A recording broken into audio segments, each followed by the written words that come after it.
me some Ladies and gentlemen, just want to let you know, thank you so much for being patient. We are clearing the ballrooms. We'll start the breakout sessions in the grand ballroom as soon as we can. The other breakouts will start on time. Thank you.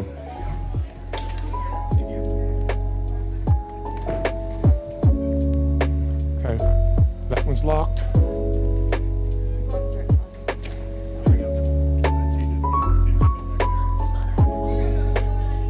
Okay, are we ready on this side? Let's clear this. Get this out of here. Boom, boom, boom.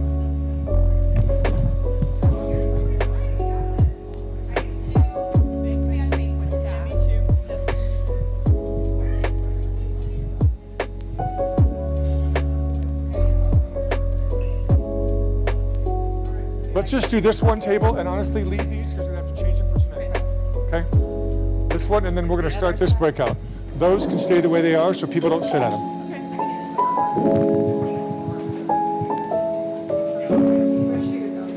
Okay. We're ready for this breakout.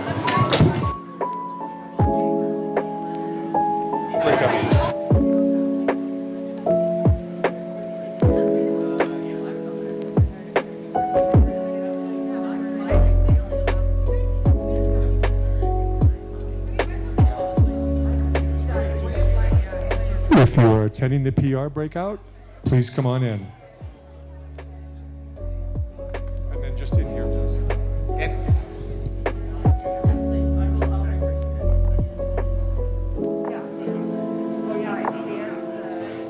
You guys, please use the tables in front of the stage. Thank you.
music and I'll start walking and start them. I'm gonna do one last announcement outside to everyone. I know, thank you. I'm sorry. All right, ladies and gentlemen, all breakout sessions are starting. All breakout sessions are starting. Please find your way to the room. Thank you.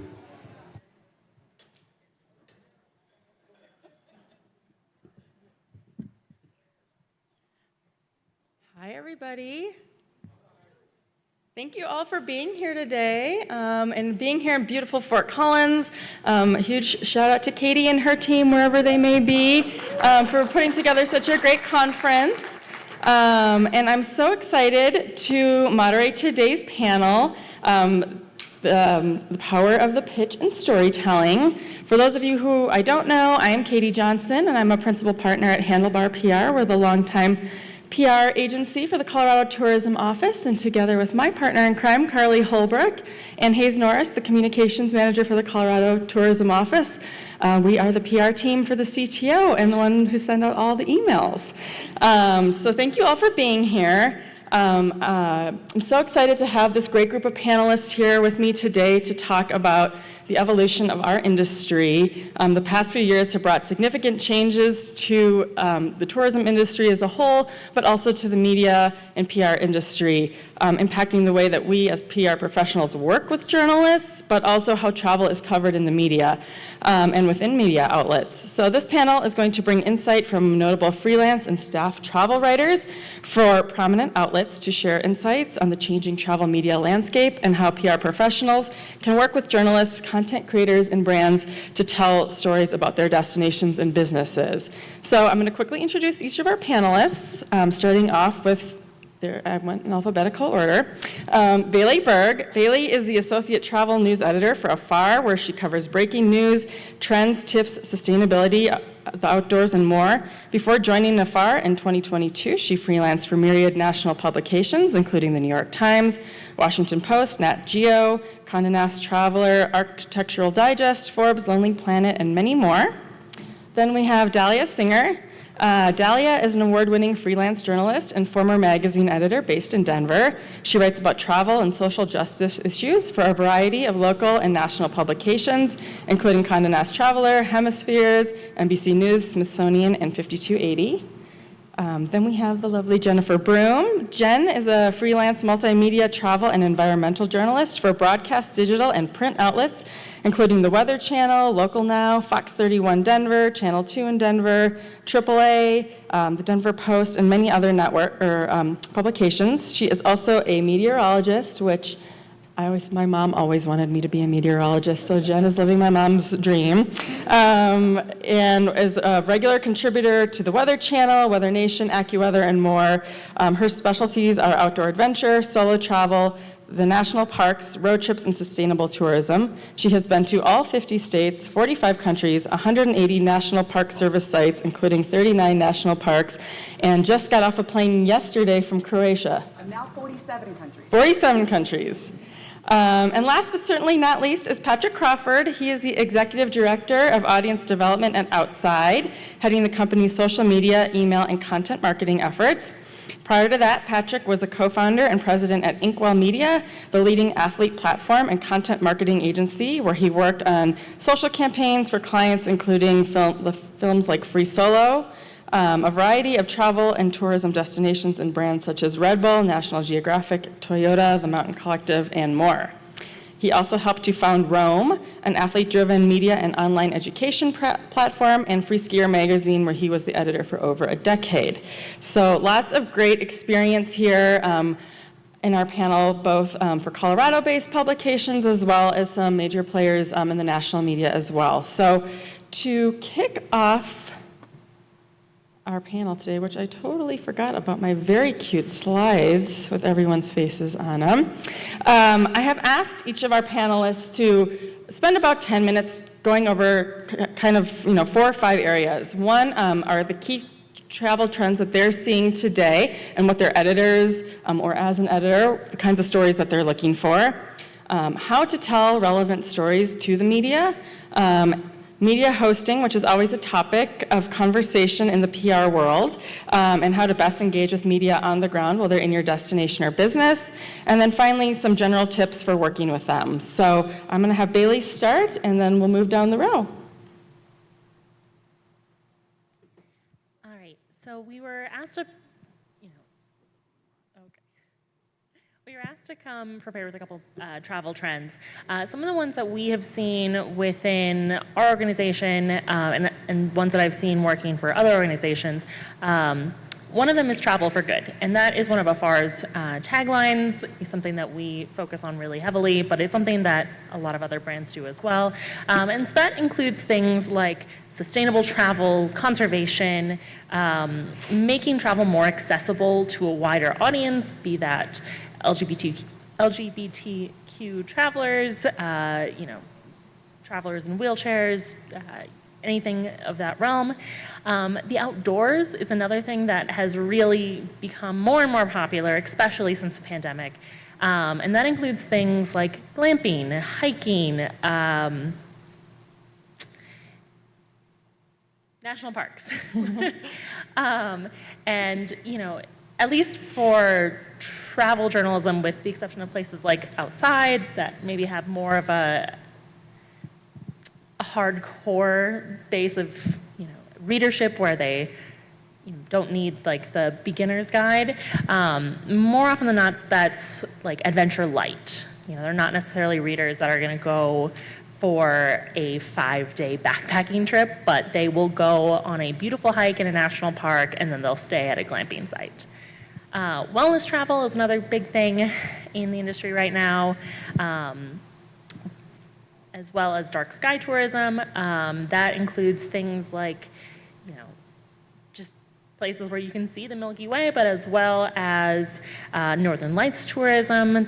We're going into solar maximum, so that's becoming more and more relevant in the next couple of years, as well as like eclipse travel. We have the annular eclipse this fall and then the total solar eclipse in the spring. So people are definitely traveling to go see those events. And then adventure cruise and scenic trains are weirdly popular right now. I think it's just because there are more companies that are catering towards like small experiential travel. So we're not necessarily talking like the Holland America, the Princess Cruise. We're talking like, the ships that have 100 guests and are more focused on like, okay, we're gonna get off the ship and go for a hike. Similarly, like the Rocky Mountaineer and other scenic trains that are just like, oh my God, we get to go see nature. It's amazing.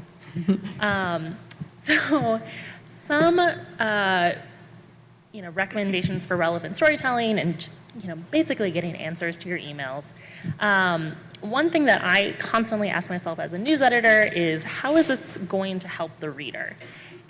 If the story presented is not going to really help them in any way, it's probably something we're going to pass on.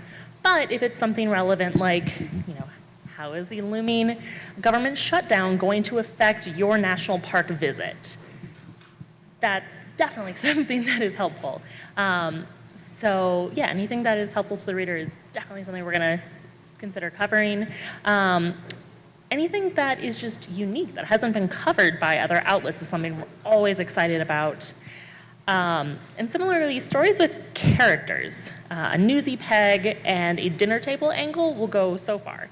And by dinner table angle, I mean, like, you're probably not going to talk about the 10 best hotels for, hotel bars, but you might sit around your table and talk about, why this destination has,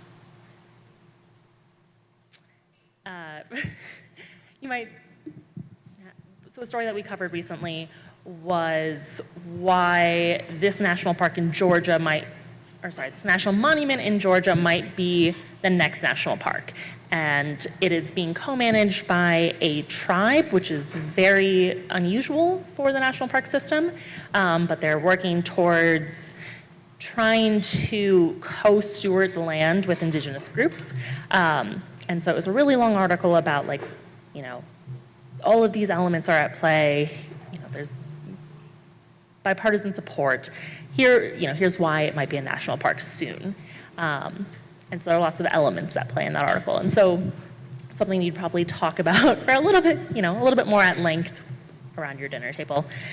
Also, if you want to get your emails responded to, consider the publication you're pitching to, and also the person at that publication you're pitching to.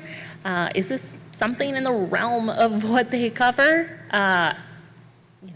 I constantly get pitches about children's travel or just children in general. It's not anything I've ever covered. It's not something we cover typically a lot as a brand. So it's unlikely to get a response.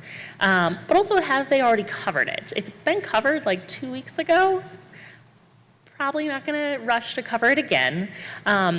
That being said, there have been some changes with the Google algorithm. So we are going back and updating a lot of stories from a couple years ago, in which case that, might be a really helpful email to send.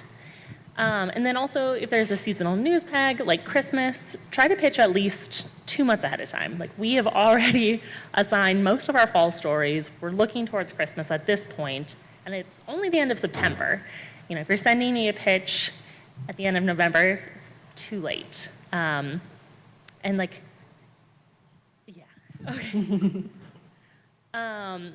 So how has hosting changed?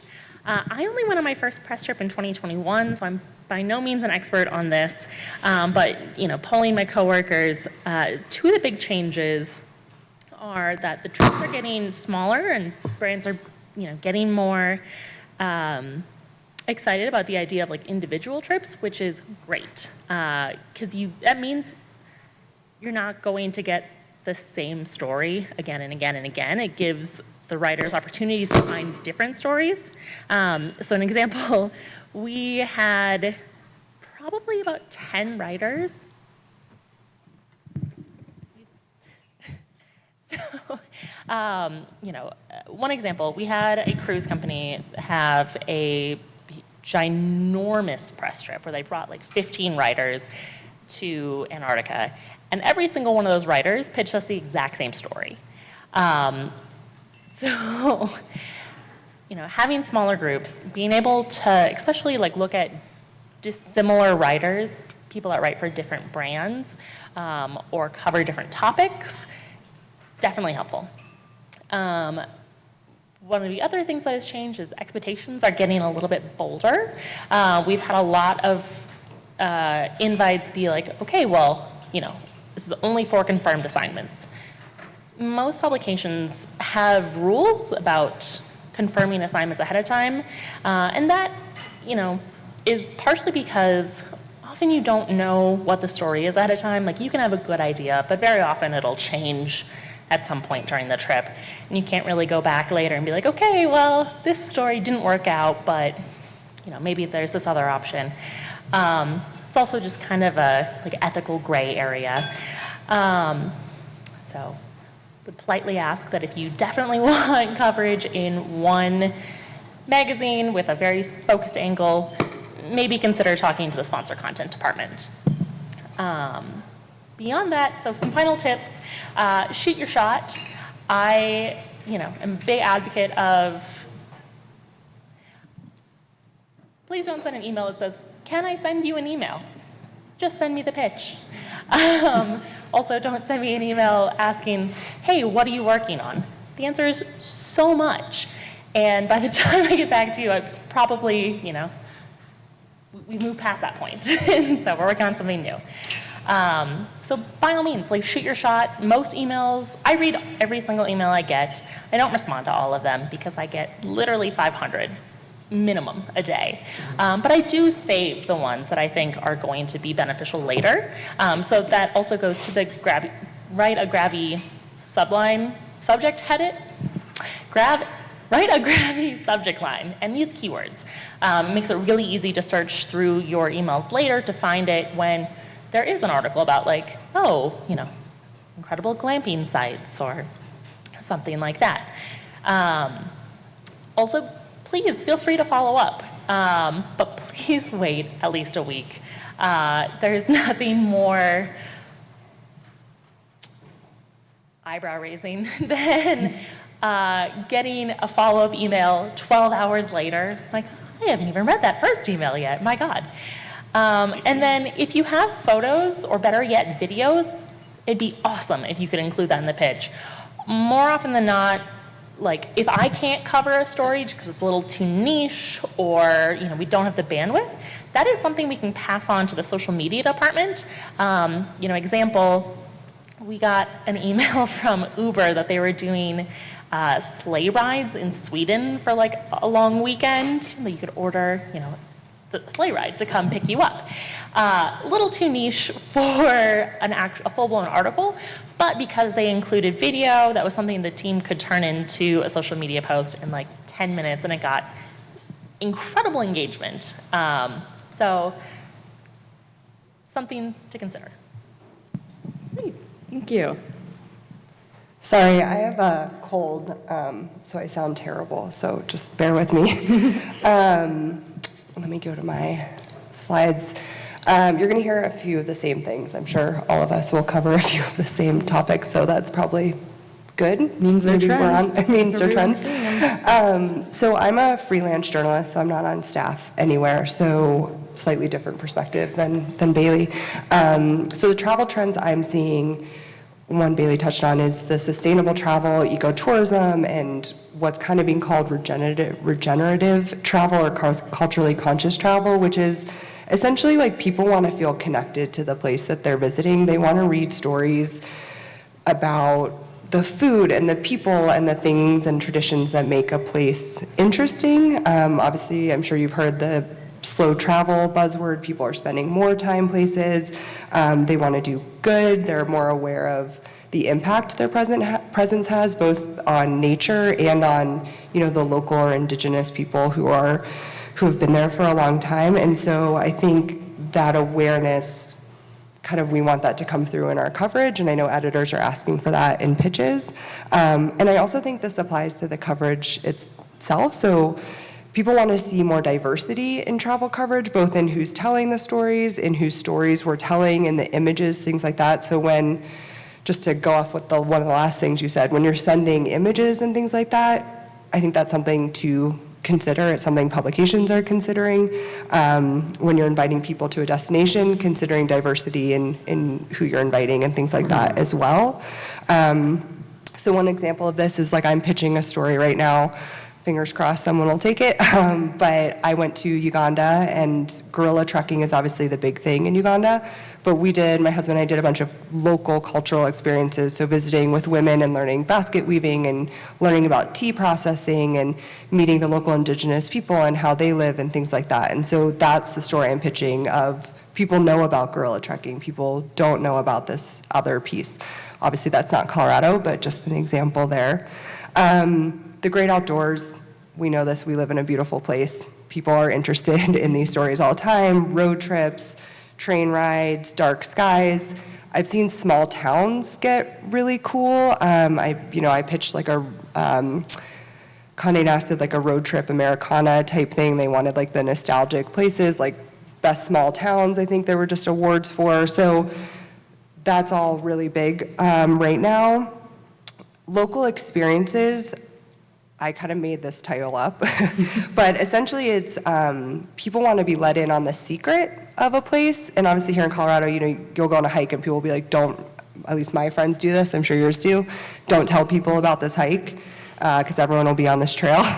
So I don't mean that, revealing all of our secrets, but what is this dish that you need to try when you go somewhere? What's that bakery that's the family's been making this for 5 generations, and when you're there, you should go.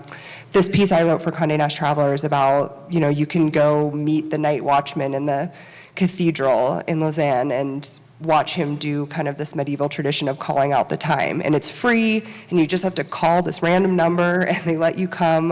You don't know that unless someone tells you. It's kind of the word of mouth secrets that make a place really cool and special. Editors really are interested in that, and as a freelancer, that's something that maybe Bailey isn't getting in her email as a pitch. It's something when I was on the ground that I discovered. Indigenous tourism kind of ties to what I talked to initially. Wellness, Bailey touched on. Bucket list travel, this is post-pandemic, quote unquote post-pandemic, people aren't waiting to take the trip they wanted to take forever. So those are big. Travel and tech is kind of a loose, some of it goes to like the future of travel, which Afar does, like what is next in travel, and some of that involves technology, like how's AI going to influence things and stuff like that, but also just how are we thinking about sustainable travel, smart travel, all of that kind of thing. So those are some of the trends I'm seeing. In terms of relevant storytelling, I called it down to my 4 key recommendations. So the biggest takeaway, if I were to say one thing that you listened to today, it would be please pitch me stories, not roundups, not a list of these are all the hotels in my destination and they all have a pink cocktail because of Barbie. I've never written a story like that. I know they're great for SEO and stuff for certain publications, but it's not something that I've ever pitched. So think about relevant stories. What is it about a place that is interesting and unique and timely? What is a story about that place? And you can include that other stuff at the bottom, say also here's our other things, or this is just an email to let you know who we represent. But I don't get a lot of emails. I would say 75% of the pitches I get are roundups of stuff. And like Bailey, I get hundreds of emails a day. I can't really do much with that. So should someone visit now? What should they do? Is there a trend you're seeing developing? What is setting this place, this thing, this destination apart? Send story ideas. Consider who you're pitching. So I'm a freelancer, not a staffer. I have to send, for instance, Bailey, I keep using as an example, I'm sorry. I have to send her an idea that isn't already in her inbox. So if you're sending us the same email, like she was talking about with the Antarctica, like I'm not gonna get a response. And also, she's gonna be less likely to look at my emails if I keep sending her pitches that aren't relevant. So just think about, who you're asking to tell this story. So why are you reaching out to me? Why do you think I'm a unique person to do that? Whether it's because I'm scuba certified and there's scuba diving, whether because you see I write about hiking and I really like hiking. I posed these questions that Katie gave us to a bunch of writer friends, and they said, I'm vegan and I get pitches to go to some barbecue spot, right? Just paying attention to who you're pitching and why you think they're the right person to tell that story or the right publication to tell that story. Be aware of timing. So pitch earlier than you think. For print, it's 3 to 4 months ahead of time, and then you have to consider I have to pitch that story to an editor, get it approved, yada, yada, yada. So pitch earlier than you think. Digital obviously is a slightly quicker turnaround. And be prepared, something that I wrote kind of be prepared to run with it.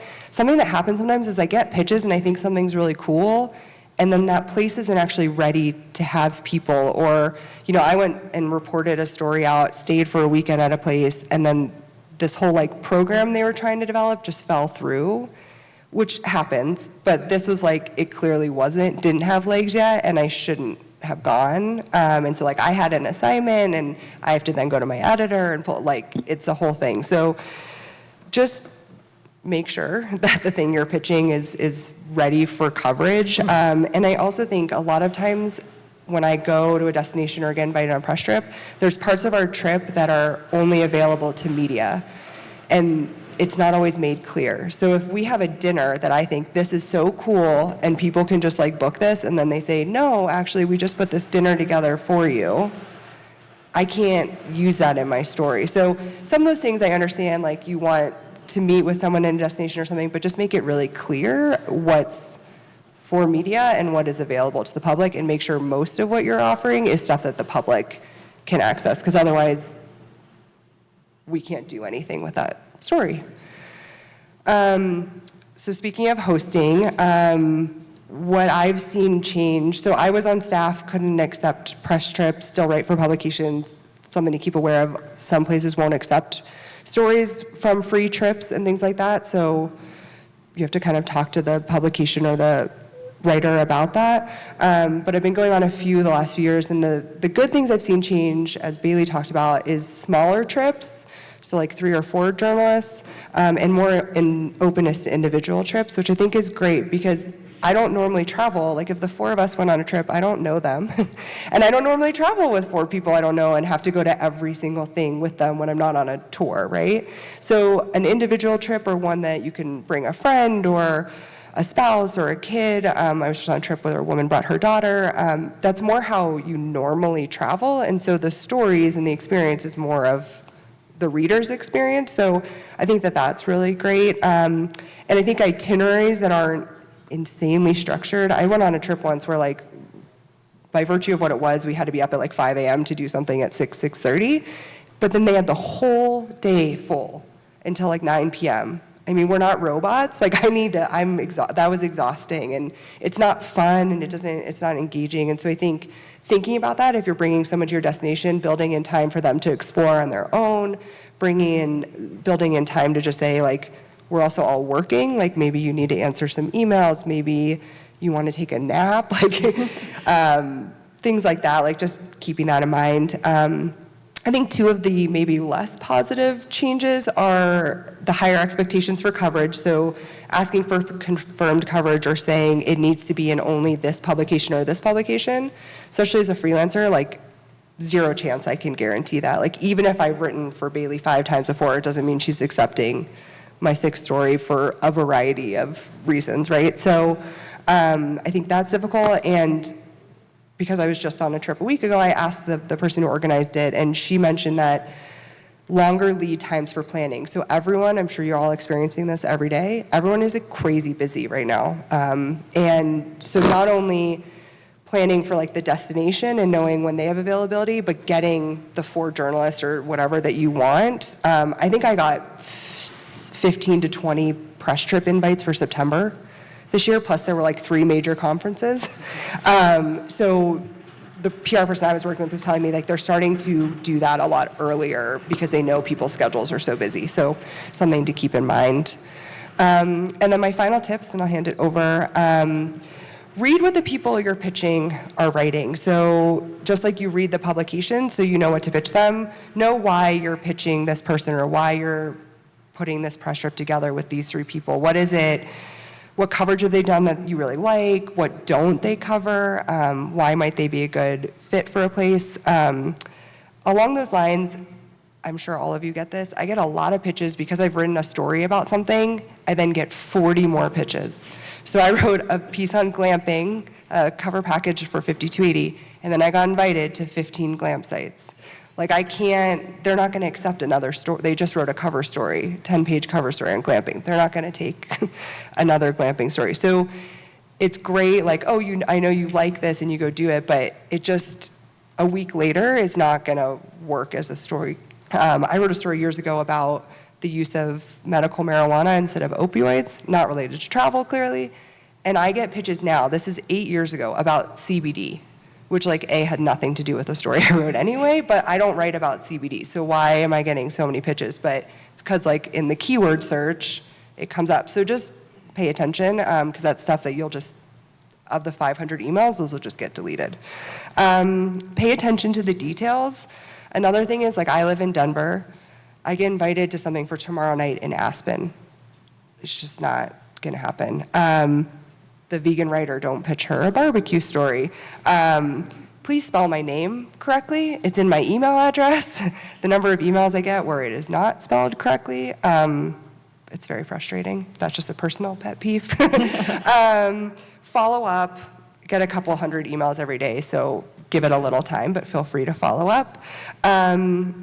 Help me help you. Essentially, if we're talking about an idea and there's a publication that you have in mind, it has to be in here, but let me know your suggestions. Like, hey, I saw this column, I think it'd be a great fit. Is that someone that you work with? Like, both our brains together are better than just my brain, especially as a freelancer. Let me know, send me the itinerary, like not 2 days before a trip. I'm going on a trip next week. I have zero idea what I'm doing. It's not the best. When I ask questions for details, don't copy and paste from the restaurant's website, from your destination's website. I'm asking for like on the ground detailed information that I can't find on my own. Desk size, I don't know if you guys do this. I put these questions, like I said, to a writing group I'm in, and I got like 10 people emailed me this. literally this sentence, no more desk sides, please. People were like more than willing to like hop on the phone if something was interesting, but the one-on-one meetings to like gauge stuff, a lot of people felt like were a waste of time on both people's ends, so I thought it'd be helpful to tell you. And then last thing I wanted to say, I don't have it on here, but I did have a friend who recently put together a presentation on how to diversify press trips and why it's important, and she has a PowerPoint presentation, so if anyone wants that, she gave me the link. I'm happy to send it out. I thought it had a lot of really great information, so I didn't put it on here because it's a random Google Doc link, but happy to share that. Thank you, Dahlia. All right, Jen. Hi, everyone. I'm Jennifer. I am a multimedia journalist, which basically means I do broadcast, print, and digital. And yes, I am a meteorologist as well. Here are some things that I'm seeing as far as travel trends. Unconventional travel. That can be anything from, okay, literally I just got back from Croatia on Tuesday afternoon, and everybody knows in Dubrovnik, if you're going there, you're gonna walk the city walls. But did you know that you can take a ferry to an island 10 minutes away and go see an old monastery ruins, go to an out-of-this-world landscape, and have a different type of experience? So people are looking for those things that are out of the norm. What's different about your destination? What's unique? What's special? Bringing it a little closer to home, I wrote for Denver Post an article on Aspen's adventurous side, and it got picked up not only, well, I guess from Denver Post, but got picked up from LA to Boston and everywhere in between because it was a different twist on what the stereotypical thought of a destination is, to throw in there something that's a little bit more unique. Yeah, we all know, you know, we've got great adventure here in Colorado, but outside of the state, people might not necessarily know that. Solo travel is huge. I just did a 25 tips for AAA National on solo travel, from everything from as a road tripper, as an international traveler, as a female solo traveler. Solo is huge right now, as well as you guys have all heard, adventure and wellness, especially right now in the fall. Another thing that goes with that unconventional is thinking about inviting people to your destinations in the season they wouldn't necessarily think about visiting. So right now, fall is a key time for, yes, leaf peeping, but it's also a key time for wellness travel because of so many discounts and things that hotels are running, especially for their spas. It's also a great time for adventure travel, to go to some of those desert destinations, canyon destinations where you don't have to get up at 3 in the morning to beat the crowds. You can go and hike and have the cold morning but have the warm afternoon. So that's also the unconventional, combining with that adventure and wellness. Road trips are still huge across the country, and of course, being a meteorologist, I'm always looking for the sustainable angle, always.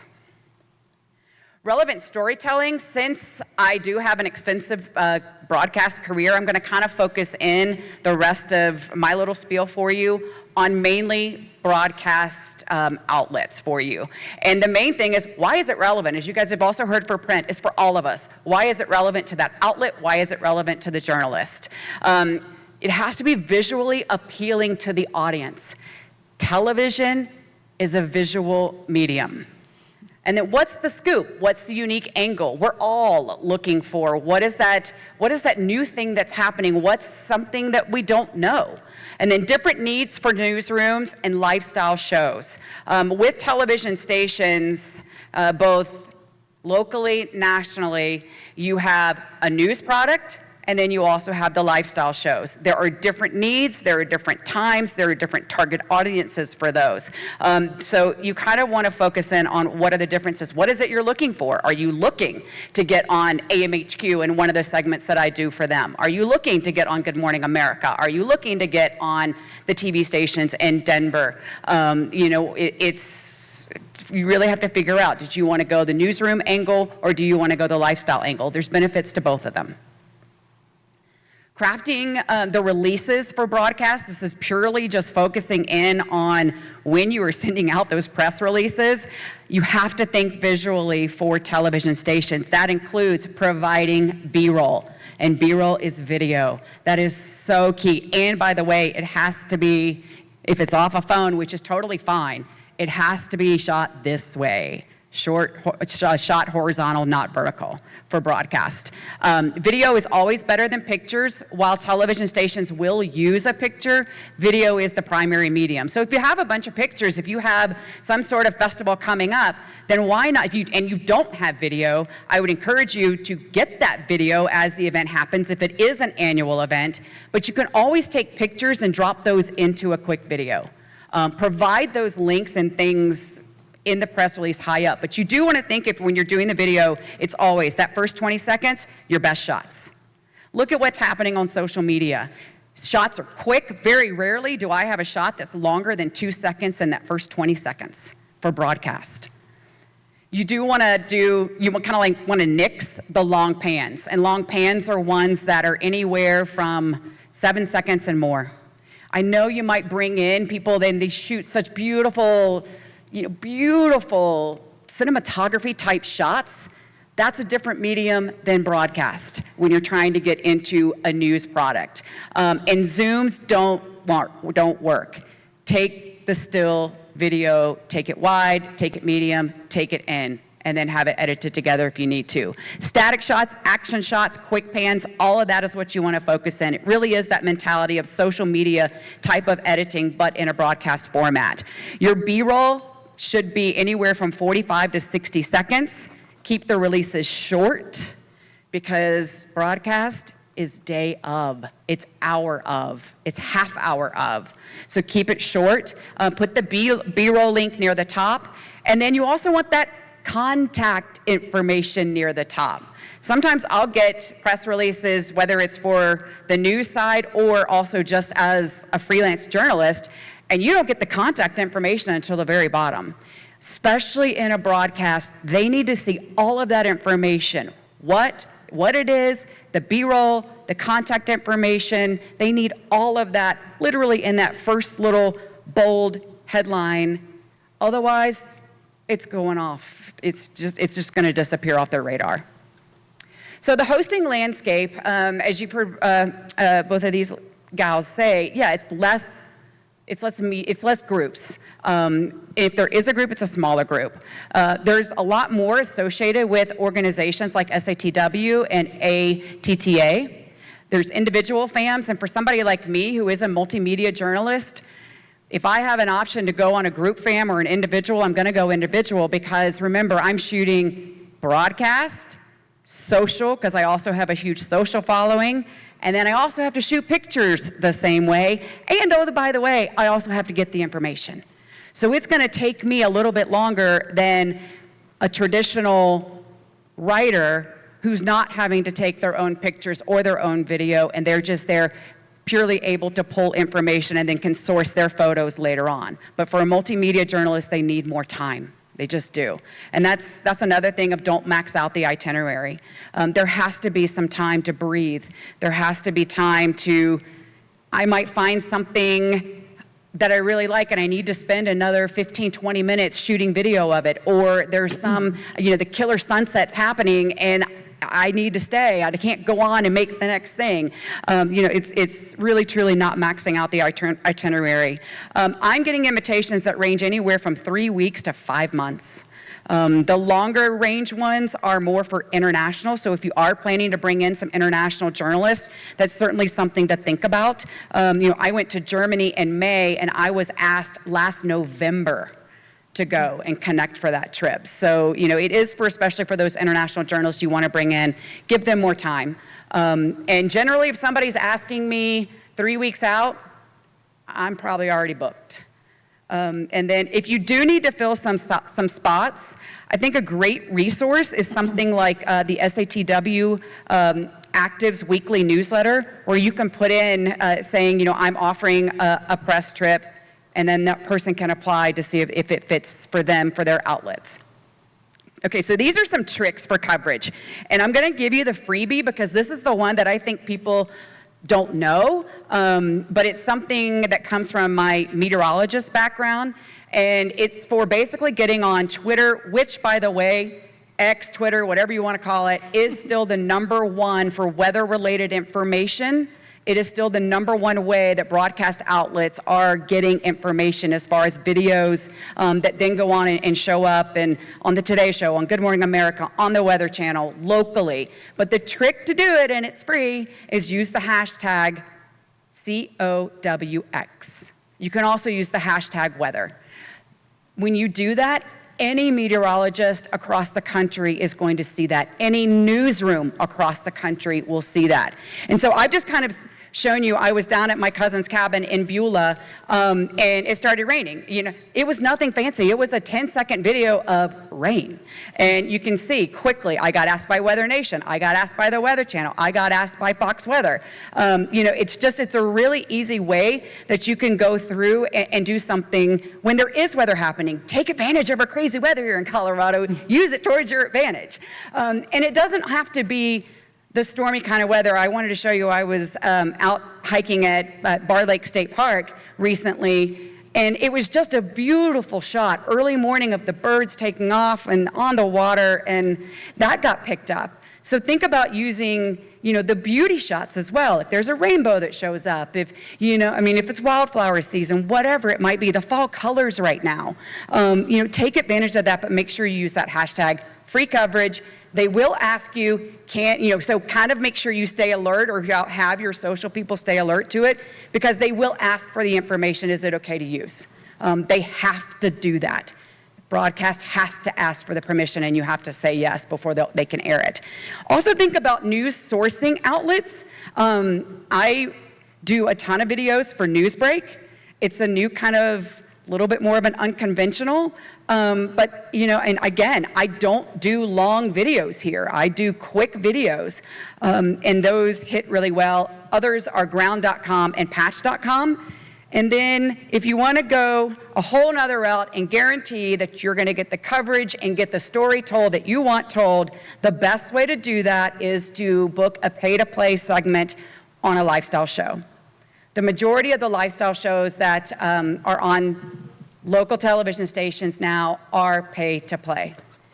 That gives you, though, the ability to drive what you want in that segment. You get to input for that. But if you're going to do that, I would also say make sure you have the B-roll. So, for example, and then you can also do a satellite media tour, also called an SMT.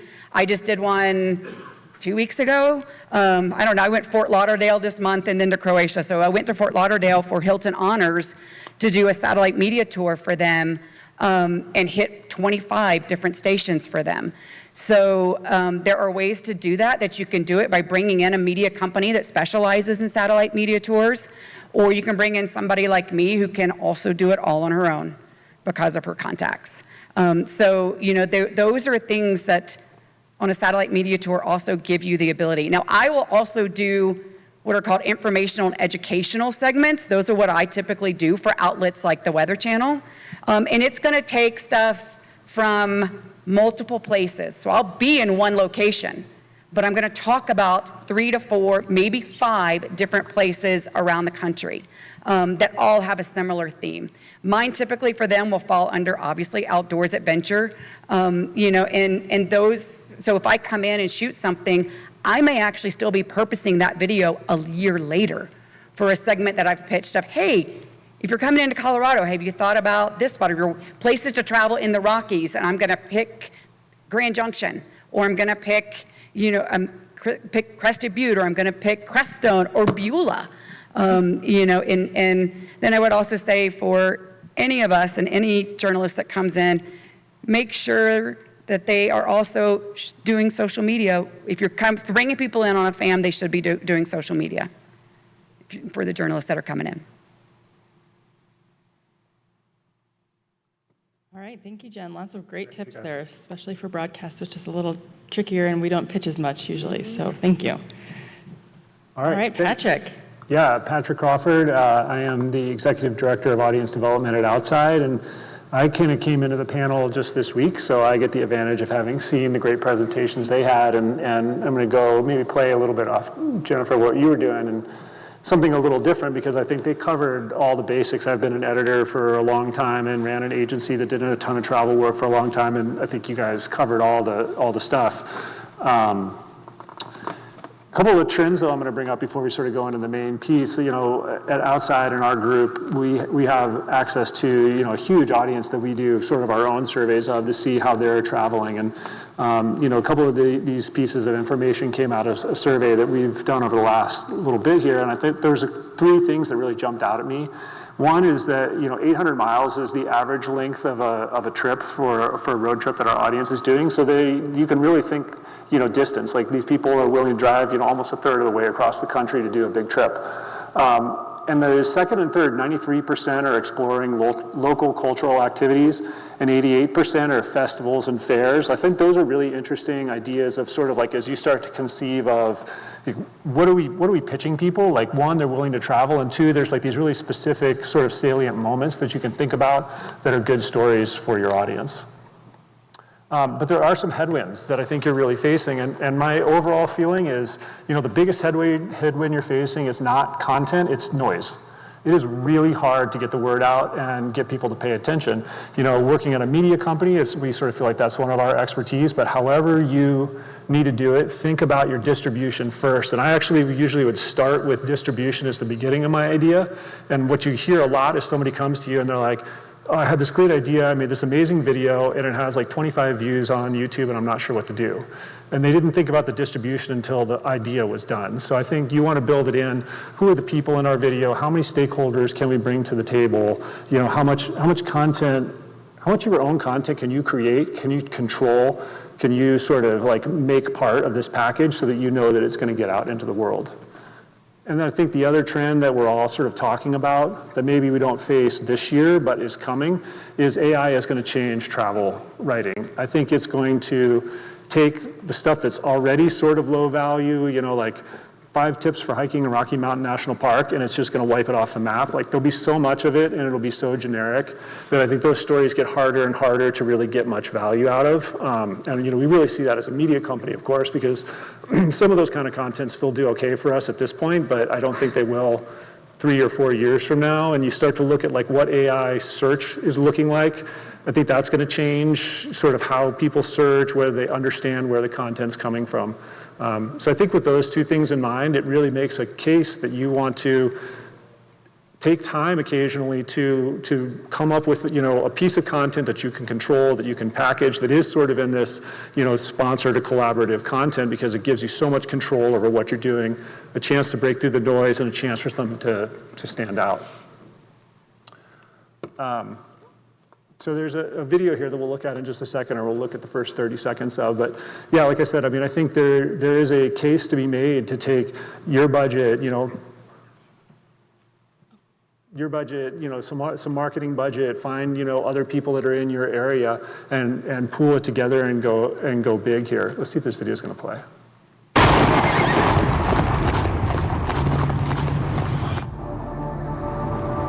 3 teams of Bronco ambassadors try to gain points. We are competing to raise money for charity, taking on some of the best things that Wyoming has to offer. We're gonna have to get going on the next adventure. You guys are making me like really scared. Oh! You've rock climbed how many times? Never. Definitely a lot tougher than I imagined. Oops, now we gotta go back. So that's just like the first little section of this series, a 5-part series we did with Wyoming Tourism, and obviously they brought in Ford, brought in, you know, all these individuals that have their own audiences to do this like big production that's going to air or is airing on Outside Watch right now, and then we also are combining it into like a 2-hour thing that'll go on linear TV. So I mean, that's the biggest big that you can do, but I've also done projects with, I don't know, probably 24 tourism boards over the years that go from, you know, this size down to, we've brought in, you know, a handful of influencers or creators that have audience and sort of crafted this story with them. But the distribution is really the key. Like, can they get distribution out through their own channels? which sort of ties into the stakeholders. I think anytime you can find as many people sort of in your region that need this thing to succeed, the more chance you have of it actually succeeding, right? Because then you can have, you're sharing it, everybody who's involved in it is sharing it, is there, like we said, a festival, they have to share it, there's a hotel, they share it. You really want to have, if you've got 10 people invested in the success of a piece of content, and a media partner potentially, it's more likely than if you're sort of trying to do it on your own. When I'm working with, destinations and thinking about sort of storylines, one of the things I think of is destination as sort of a leading actor or a supporting actor. The top one we have referenced there is this Basecamp Denver piece that we did a couple years ago. There was like 4 videos, and in each one, Denver plays a huge role, but the storyline was essentially like, we have these people that are gonna mountain bike or hike or do other things outside of the city of Denver and then come back to Denver and experience something in Denver, and we kind of paired them each day.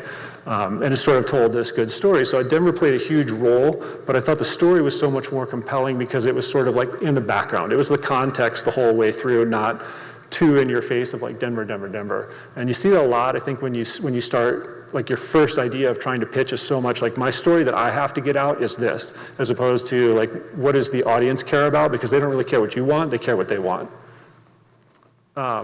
And another one is sort of, we talk about like riding the wave versus creating the wave, right? So what is going on? What's happening in the zeitgeist right now that you can clue into? Obviously smaller ideas here, but 2 pieces of content that are showing there and Outside Online that are in 2 of our top like 5 pieces of content in the last 14 days. One is about the eclipse that's coming up next week or the week after, and the 14th. So, it wasn't a huge piece of content. It's not just sort of like this big production, like I'm saying, but it just took off like a rocket because we just did like 7 places to go watch it. And, this sort of happiest places in the US actually has been a huge success for Outside this year. And it's just because it ties into this bigger theme of happiness that you're seeing all over the place from, books and conferences and things like that. So really trying, if you have to create the whole interest in the topic all by yourself, that's a big lift. I think anytime you can sort of play onto something that's already happening, you're already a step ahead. And sort of the final tips, when you're doing these bigger projects like I'm talking about, I would say volume is part of the game. Oftentimes when we would do a trip, that I've done before, like maybe you bring in a couple of athletes or creators and they're going to a resort or a destination.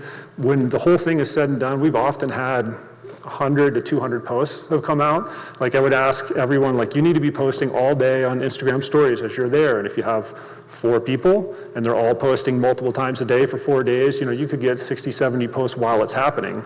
Then, maybe 2 months later, you end up with a really polished video like we looked at here. But you just want to take as many shots as you can. You don't really know, like all of a sudden one hits and you don't exactly know which one it's going to be. So I would not say, everybody hold, we're going to keep it top secret, we don't want anyone to share anything, we're going to do 25 rounds of approval before anything goes out. That's great for your final video, awesome, but in real time, like push it. Push for the people who are there, like, I want you posting. If we're going to bring you out and host you, like, do the work. And I would also always want to plan for as many cut downs, as many variations as you can have, vertical, horizontal, 30 seconds, 15 seconds, 60 seconds. You want stuff out of this. You've invested money in putting together a big project, like get as many assets as you can get out of it. And then the last piece that I would highlight is sort of bringing budget and planning budget for distribution. I would tend to say like 1-to-1 if you're doing a content production of any scale is a minimum. So if you're going to spend $10,000 to put together a trip and bring a few people out, $10,000 to promote it, minimum. And I don't think 5-to-1 is crazy at all. Like, whether that's through media partners, whether that's through paid media, and you often hear people like who are doing commercial, like if you're doing an agency doing a big Super Bowl commercial or whatever, it's 10-to-1. So it's really hard to break through the noise, and that distribution is really important. And another piece that you can think about in this mix is if you're doing video, particularly through social, and you're boosting it and you're getting people watching video, then you can retarget. So you get a lot of people to watch the first video, then you start retargeting people who've watched your video for say 15 or 30 seconds or longer, And luckily you have 100 cut downs and all this other volume that you've produced. So now you can start retargeting them further and further down the funnel from people who watch video for a little bit, then they interact with the second one, they interacted with the third one. So that's sort of where you need both the volume and the distribution budget to make sure that you're getting maximum use out of this effort you put in. And I think that's it. Great. That's it. Awesome. Thank you guys so much. I really appreciate each of your unique perspectives on these topics and how they're affecting our industry. So I'm going to open it up for Q&A here in just a second, but I have the first question. And Patrick, you touched on this really quickly, but all we hear about, I've been on the conference circuit lately, is AI. So I'd love to hear from all of you and a little bit more on how you see AI impacting your job and how it could also be impacting PR people's jobs. I know everyone thinks that they can now just use AI to write a press release, and our job is done. But I don't, by using AI and just aggregating that content out there, then you're definitely not selling someone a unique story. And so just wanted to kind of talk about that, and I know it's still new and a lot to be discovered in the years to come, but kind of from where you are right now. Whoever wants to go first. I don't use it. Yeah. Partly because most outlets won't accept anything that's done with AI. I mean, and this is from somebody who is a high-tech person coming from the meteorology broadcasting background.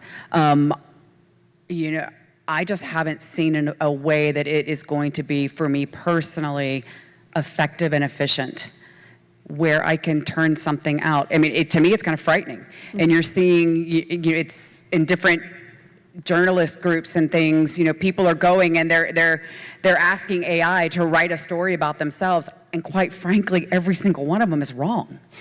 And so I'm choosing not to. I'm going to hold out as long as I can. We've put language in our contracts for freelancers that they can no longer, they can't use AI, and if they are caught using AI, then we will no longer work with them.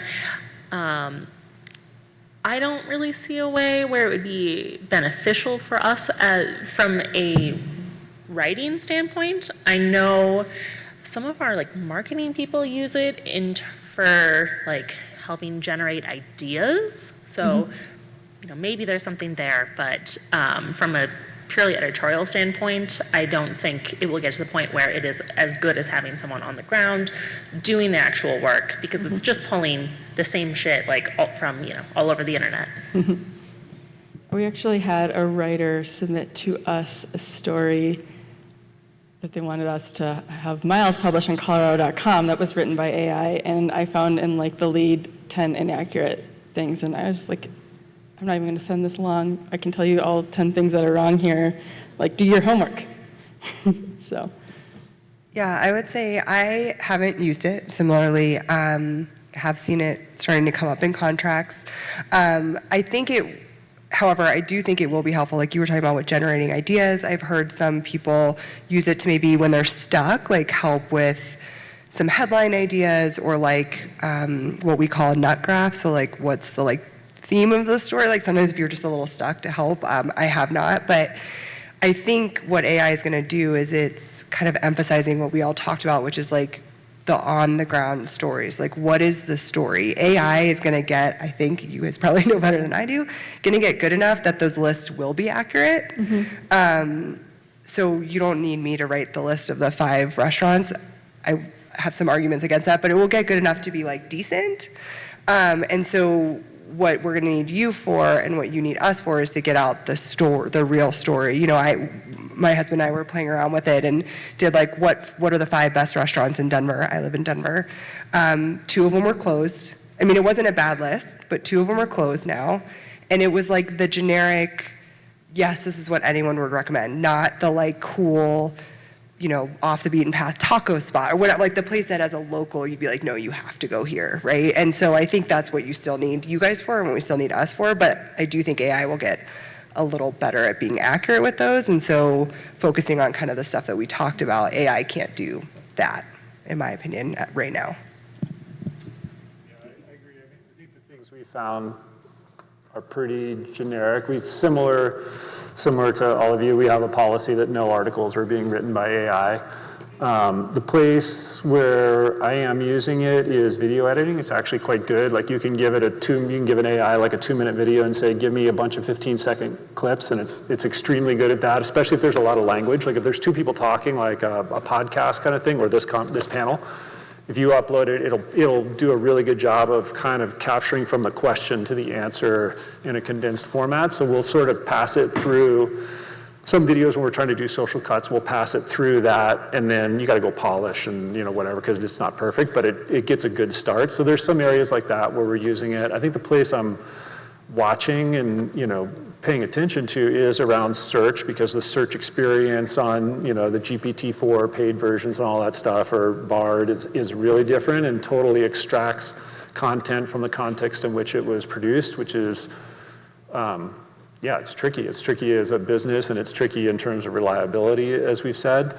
And I think we are debating, as are all media companies, whether you let AIs continue to index your site, or whether at some point we'll have to pull out. And that'll probably we'll be in that conversation. But I think also some of the bigger media companies, the New York Times or whatever, it's going to get figured out when somebody of those sizes, or Disney, is suing Google and fighting it out as to how they index and how they credit. I think it's going to be, in a world that is increasingly skeptical of the media, only increase people's skepticism more, but that's when we need to rely on the ground trusted resources to report the news and the information. So anyways, anyone have a question that they want to ask? Please just either stand up and holler, or I don't know if we have mics around. Sarah?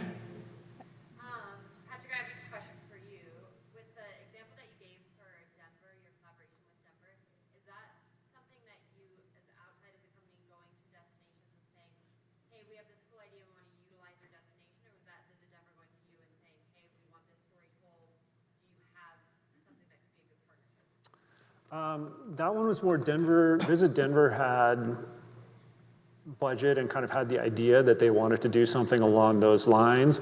It actually, the very beginnings of that were at an agency that I was working at before we joined Outside, and kind of moved, the business moved over, and Outside executed a lot of it because we kind of became part of Outside 2 years ago.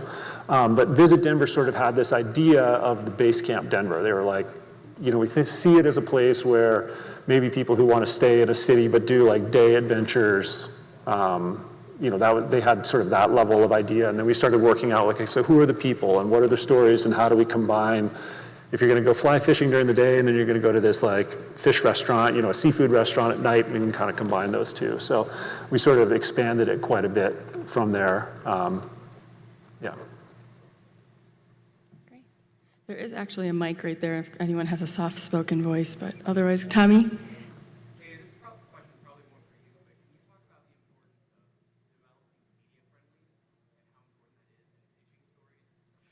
Well, I think it's extremely important, and I'm lucky to call all these folks up here my media friendlies, and we're so thankful that they would come talk to our group today. But I mean, public relations is, I think, at its foundation about relationships, and so building your network of journalists that you feel comfortable bringing story ideas to, spitballing. Dahlia and Jen and I, Jen and I go on walks around Wash Park, and Dahlia and I go eat at the newest vegan restaurants and try to just brainstorm opportunities to tell different stories. And so I just think having those relationships is the most important piece of the work that we do, and having a trusted source to help you to get your story out there. So, other questions? I can't see who that is, but please stand up. Okay. Sorry, the lights are right behind back there. I don't really work in this field. I'm just out here out of curiosity, but I was wondering how you would diversify your storytelling or promoting a reoccurring event, concert, or festival, and get more attention to it.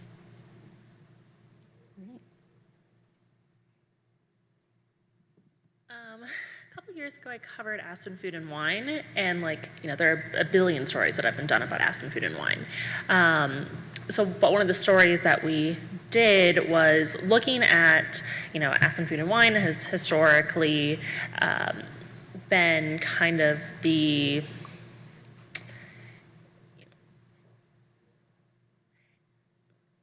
prediction. It helps predict what the big food trends going forward are going to be.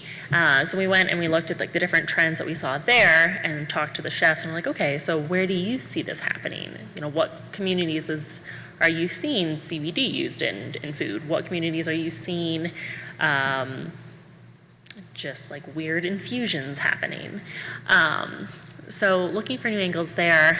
Others might just be like finding a really interesting character within that place. I used to live in Alaska, and so I covered the Iditarod. And one of the stories I did was about this guy who is going to do the Iditarod, which is a very grueling sporting event. Like, it's tough. He was going to do that, get on a plane, and immediately fly to go climb Everest. It didn't happen because COVID, but that was just a really interesting story with this random dude that had just like an incredible goal. So finding the characters within a larger event, I think probably helps. Sorry, I was trying to look up, my brain stopped working because my medicine's wearing off, the name of the music festival, but I covered a music festival in Steamboat, and so anniversaries obviously are always a good hook, but we did it's in March, so it was like how to stay warm at a music festival, which was kind of more of a fun, like Colorado-y story of like wearing extra socks and take a sip of whiskey if you drink and stuff like that. But it was like a fun angle where it was about the festival, but not. And I think that kind of, which you were just touching on, like the character, sometimes the festival might be a reason or the concert to come to your destination that month, but doesn't necessarily need to be the story. And I think Patrick touched on that, where it's like, sometimes you're the secondary character, right? Like your hotel, there's only so many stories you can tell about this Hilton, right? Like, but it could be a piece of a larger story. So maybe this is why you're pitching your destination now, but the story isn't necessarily about the festival, but it's about some cool chef, and you can, oh, fun, you can go taste his food at, the Green Chili Festival this month or whatever. So I think it's really thinking outside the box and sometimes thinking about not centering the event and what stories would come if it was like an ancillary part of the story as well. Any other questions out there from the group? Okay, I have another question. I had each of you guys talk about press trips and media hosting and how that's changed. And totally hear you on individual trips and more time, right? We all have things that we have to get accomplished. And also the confirmed assignment and expectation of specific coverage or things from those trips. But coming from our perspective as PR people, what do you think that we can expect from journalists in terms of behavior or last minute flaking on things or whatnot? Because we have, as destinations, invested a lot of time and resources into putting these trips together and making them very special and to tell a great story. And I have seen, and I've been doing destination PR for 20 years and have hosted probably over 1,000 media and destinations across the country and globe. And I will say in the last year, and I think this is just, unfortunately, society as a whole is less respectful and less kind to each other, but media, and even tried and true media that we've worked with year after year, may be taking advantage or being disrespectful or bringing a Tinder date to their hosted dinner. I don't know. Would that never happen? But some things like that. And so just would love to get your guys' feedback on how we can help manage that, because I think the answer has been like, we want a confirmed assignment, because if we're going to do this, we want to know it's going to result in something. I think some of that goes, do research on who you have coming in. I also think in the PR world needs to talk to each other. Yeah. And if somebody does come on a press trip, because first of all, if you invite a journalist on a press trip, they should show up for what's on that itinerary. They should make it, unless they have had with you a prior conversation before the trip has started. There might be something for somebody that they would really like to, some museum or something that's not on the itinerary. And then you figure that out ahead of time, but it should be a conversation ahead of time. If there is somebody that comes on a press trip, and I'll tell you, I was on an international one and there was somebody that was not appropriate, is putting it politely. And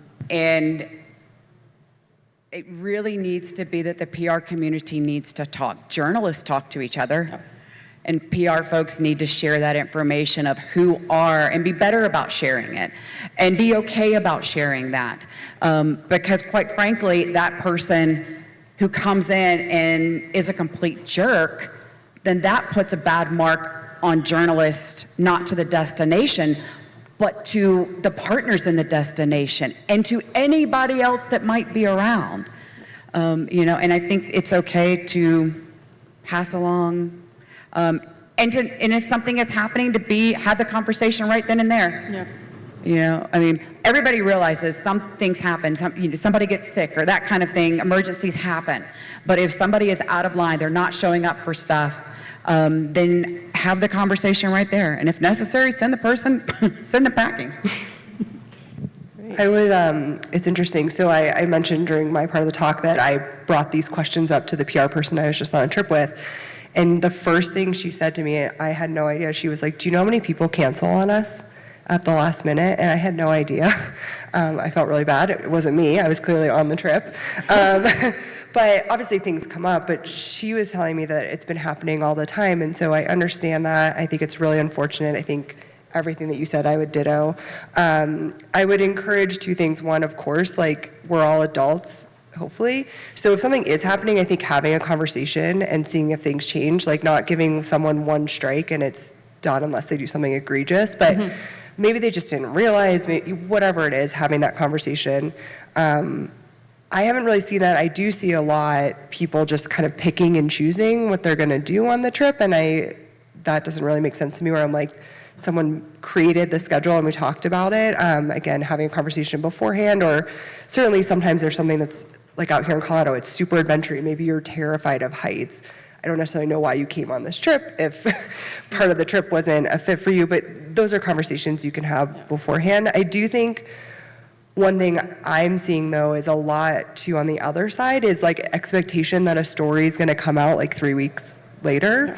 And it's just not how it works. I think, I have some stuff coming out in November. It just so happened I went on a trip last year in April, and it ends up being a fit for something I'm writing in November. I've done some coverage already, but it's also now gonna be in. So like Jennifer's saying, sometimes you take video and you use it again later. And so I think if you're working with the right people in general, they're keeping it in mind, or it might foster an idea later, or a trend comes up that you then cover. So I think everyone needs to temper expectations a little bit in that regard, but I do understand that, and it's a very unfortunate situation and shouldn't be happening.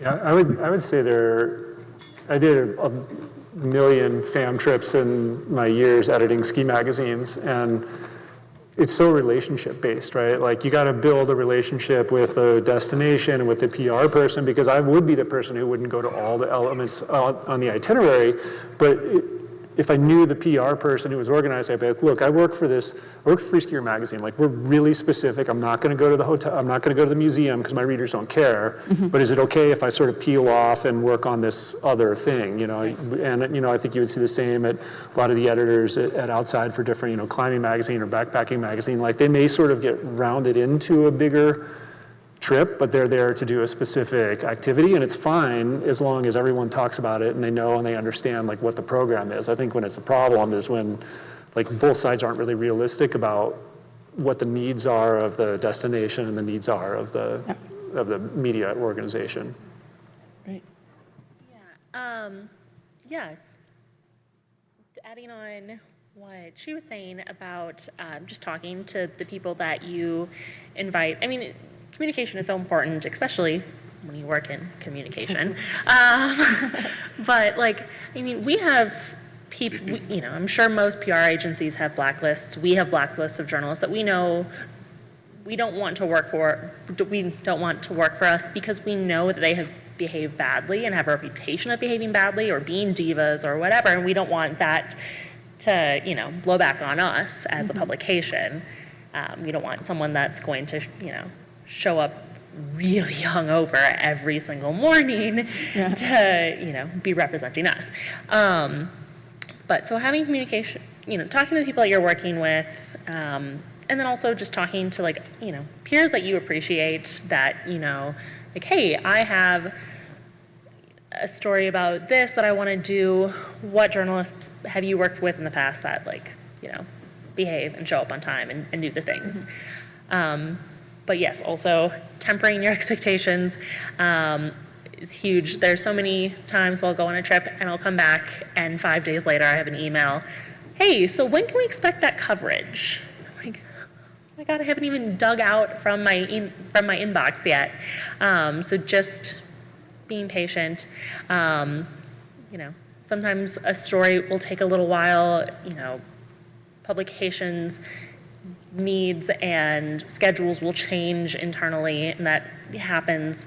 But more often than not, I've never not covered a place that I went to. More often than not, I've covered it 7 or 8 times. It might be, here's the story that I went originally for, and then here is 5 other small things that it was included in. So I think patience is very important and sometimes lacking. Great. All right, well, thank you guys so much. I really appreciate it. Big round of applause for our panelists. And thank you guys for staying. I know we got a little bit late start, so we went over a little bit, but enjoy your next session and look forward to seeing everyone at the awards ceremony later this evening. Thank you.